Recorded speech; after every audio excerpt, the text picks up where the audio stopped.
Bonjour, je ne vais pas vous parler de livres aujourd'hui, donc c'est dans la rubrique j'ai lu, mais c'est plutôt j'ai vu et j'ai entendu. Et je vais vous parler de Léo Ferré. Parce que pour moi c'est un peu Noël avant l'heure. Merci Mathieu Ferré. J'ai reçu ces deux magnifiques coffrets. Le premier, les CD de Léo Ferré, et le second, je vous en parlerai après, ce sont des DVD. Alors, les CD de Léo Ferré, il y en a en tout 18 CD qui couvrent la période 68-74. Pour moi, c'est la période la plus riche, la plus créative de Léo Ferré. Grâce à sa rencontre avec Marie-Christine, il se décolliérise, comme il l'a chanté dans Le Chien. Il reprend toute sa liberté, il donne libre cours à son génie créatif et il va briser tous les codes. Briser déjà le code de la chanson chantée qui dure 2 minutes 30, 3 minutes. Il va déclamer des textes et des fois 10 minutes, 14 minutes, Le Chien, Il n'y a plus rien, et basta, qui dure encore plus longtemps. Et quelque part, Léo Ferré est finalement le précurseur du rap et du slam. Il peut déclamer des textes avec une énergie, il est au meilleur de son énergie, et effectivement, il va casser tous ces codes. Puis casser tous les codes, effectivement, du showbiz. Il va à la fois diriger des orchestres symphoniques, les concerts Padeloup, l'orchestre de Milan, etc., et chanter avec un groupe de pop musique. Et donc tous les genres musicaux sont là, et puis c'est vraiment le plus fort de sa force, de la contestation, de la révolte, la période finalement post-68 art, où il va mettre en scène toute sa révolte, la canaliser, et chanter à la fois Amour Anarchie, son double album célébrissime, et il va venir à la rencontre d'une jeunesse contestataire. C'est ça aussi dans cette période, c'est que finalement, la jeunesse de l'époque va découvrir quelqu'un qui était peut-être chanteur de référence de leurs parents, mais qui, alors qu'il est plus âgé que leurs parents, va venir apporter une modernité tout à fait forte. Les yéyés vont être ringardisés par Léo Ferré. Ces textes sont d'un érotisme qui n'a rien à voir avec les textes très timides des yéyés, plus effectivement la contestation du pouvoir, cette énergie qu'il a à être libre. Parce que pour Ferré, l'anarchie, c'est pas le désordre, c'est pas la violence, c'est le fait que chacun puisse être libre de ses propres choix.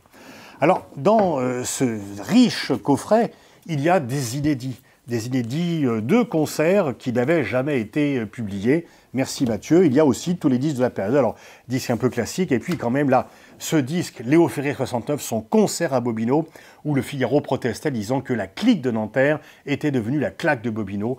C'est un concert en fait dans lequel le public fait partie du spectacle, tellement il donne de l'énergie aux chanteurs.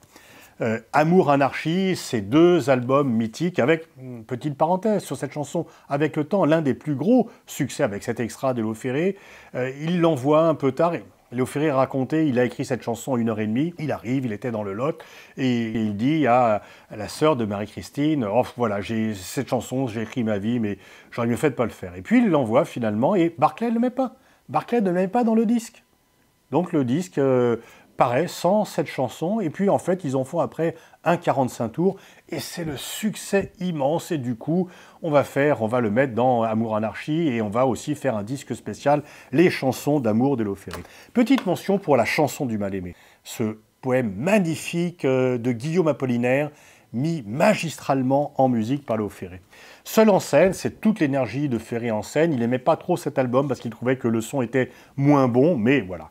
Et puis, la solitude, effectivement, avec les Zoos, il a vraiment la rencontre de la pop musique et de Léo Ferré. Et très original, il y a le disque aussi chanté en italien, Léo Ferré vivant en Italie. Pour moi, ça reste le meilleur. Il n'y a plus rien.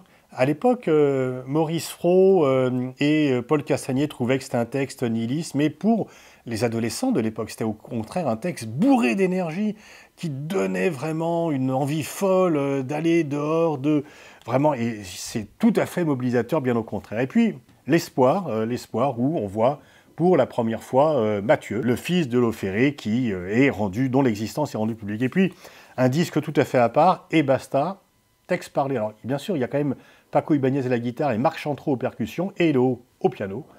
Et c'est un long monologue de Léo Ferré de sa province toscane. Et puis, les DVD. Alors les DVD, là, franchement, Mathieu, top.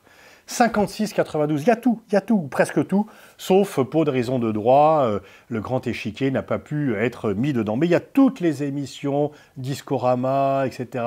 Vraiment, c'est un travail de bénédictin que Mathieu Ferré a fait. Et puis il y a des concerts qui ont été filmés Alors, le concert Bobino 69, celui pour qui j'aurais moi le plus de tendresse, j'ai été le voir novembre 72, l'Olympia. Je crois que là, Léo est au meilleur de sa forme, avec sa longue crinière, c'est vraiment le lion qui n'est pas dans sa cage, justement, qui est sorti de sa cage.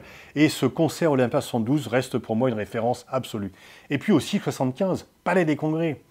80 musiciens, 60 choristes, Léo qui a la baguette, dans tous les sens du terme, puisqu'il dirige l'orchestre tout en chantant et effectivement en dirigeant le concerto pour la main gauche de Ravel avec Daga Schatz au piano, l'ouverture d'Egmont aussi, et puis les chansons de Léo Ferré accompagnées orchestralement par les concerts Pas de Loup avec les chœurs qui viennent éliminer tout ça. Franchement, allez-y, vous allez vous régaler. C'est un coffret historique qui a été fait.